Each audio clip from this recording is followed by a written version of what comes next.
تو آپ آپ چونکہ قانون کے اسٹوڈنٹ، بڑے ایک لائر اور یہاں کے جو ہیں سوشل ورکر، ساتھ ساتھ پیپلز پارٹی سے آپ کی افیلیشن، تو آپ مجھے یہ بتائیں کہ چونکہ اس وقت یہاں پہ بھی ایک مخلوط قسم کی گورنمنٹ ہے، تو آپ اپنی گورنمنٹ سے کیا ڈیمانڈ کرو گے، اور پارٹی کے تھرو کیسے آپ یہاں پہ ڈیولپمنٹل جو پروگریس ہے اس کو بوسٹ اپ کرو گے؟ تو جی کریم صاحب. بسم اللہ الرحمن الرحیم. میں ایڈوکیٹ مقصود عالم صاحب جو ہمارے سینئر ہیں، وہ کراچی سے آئے ہیں، ان کو میں ویلکم کرتا ہوں. اور آج ہم نے یہاں پہ پارٹی رکھی ہوئی تھی، اور میں ایڈوکیٹ آصف شاہ صاحب کا بھی شکریہ ادا کرتا ہوں جنہوں نے انٹروڈکشن کروایا. اور ابھی میں یہاں پہ بہت سارے ایشوز ہیں گلگت بلتستان میں، کیونکہ ہمارے جو سینئر ہیں مقصود عالم صاحب نے بھی کہا، یہاں پہ ہمارے سب سے بڑا مسئلہ یہ ہے، آپ کانسٹیٹیوشن آف پاکستان میں ہمارا کوئی حصہ نہیں ہے. وہاں پر ہمیں جو ہے نا ابھی تک جو ہے نا وہاں پر وہ نہیں، کانسٹیٹیوشن میں ہمارا کوئی وہ حصہ نہیں. اس وجہ سے ہمارے جو حقوق ہیں وہ جو ہے نا غصب کیے گئے. اور اس کے علاوہ یہاں پر جو بھی سیاسی پارٹی آتی ہے وہ اپنے مفادات تک حد تک ہوتی ہے، اپنے مفادات نکال کے بس عوام کا اور اس کا مفاد سے ان سے کوئی تعلق نہیں ہوتا ہے. ابھی بھی جو ہے نا یہاں کنسٹرکشن کا کام ہو رہا ہے، ابھی ہمارے خود عیدگاہ میں کام ہو رہا ہے. جو ٹھیکیدار ہیں جگہ جگہ پہ جو ہے نا باجری اور یہ سارے چیزیں بچھی ہوئی ہیں، لیکن کام جو ہے نا ایسے یوں کہ تو ہے، اور وہاں پہ کام نہیں ہو رہا ہے، سلو کام ہو رہا ہے. تو اس سیزن میں ہم ٹھیکیدار صاحب سے ریکویسٹ کرتے ہیں یہ کام بھی کریں.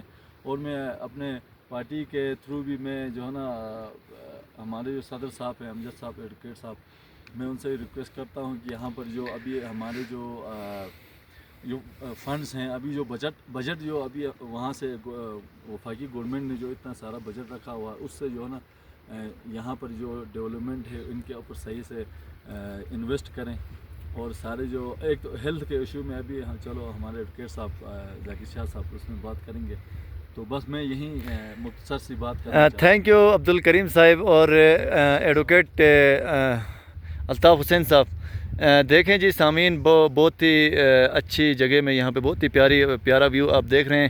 وائلڈ لائف کو بھی آپ دیکھ رہے ہیں. یہاں پہ ہر قسم کے یہاں آپ کو جو ہے سنو لیپرز آپ کو ملیں گے، برفانی جو چیتے ہیں، پھر دوسرے جو بورے ریچھ ہیں وہ بھی یہاں آپ کو ملیں گے. دیگر ہماری یہاں پہ وائلڈ لائف جو ہے بہت زیادہ یہاں پہ ہے، لیکن ان کی پریزرویشن کے لیے، ان کی پروٹیکشن کے لیے کوئی خاص جو مجھے لگتا ہے کہ وہ نظر نہیں آ رہی. اللیگل ہنٹنگ یہاں پہ ہوتی ہے، چونکہ اسی ایریا سے ہمارا تعلق ہے، اور یہ وائلڈ لائف سے ہم روز گو تھرو ہوتے رہتے ہیں، کہیں نہ کہیں ہمیں نظر آتے ہیں. تو اس کی پروٹیکشن کے لیے الطاف صاحب آپ ہمیں یہ بتائیں کہ ہمیں کیا اقدامات کرنے چاہیے ایز اے سوسائٹی، اور پھر گورنمنٹ کا اس میں کیا کردار ہونا چاہیے جو آپ ان کو سجیسٹ کرتے ہوں.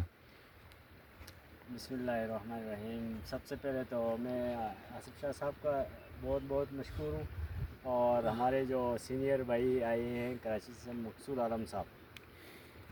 تو دیکھیں فلورا اینڈ فانا یہ دو چیزیں مل کر کسی بھی علاقے کا جو ہے وہ بناتے ہیں، ایک بیوٹی بناتے ہیں. اس سے نیچرل بیوٹی میں اضافہ ہو جاتا ہے کسی بھی علاقے میں. تو اس کی پروٹیکشن تو ہماری اولین ترجیح ہونی چاہے گورنمنٹ ہے چاہے لوکل کمیونٹی ہے.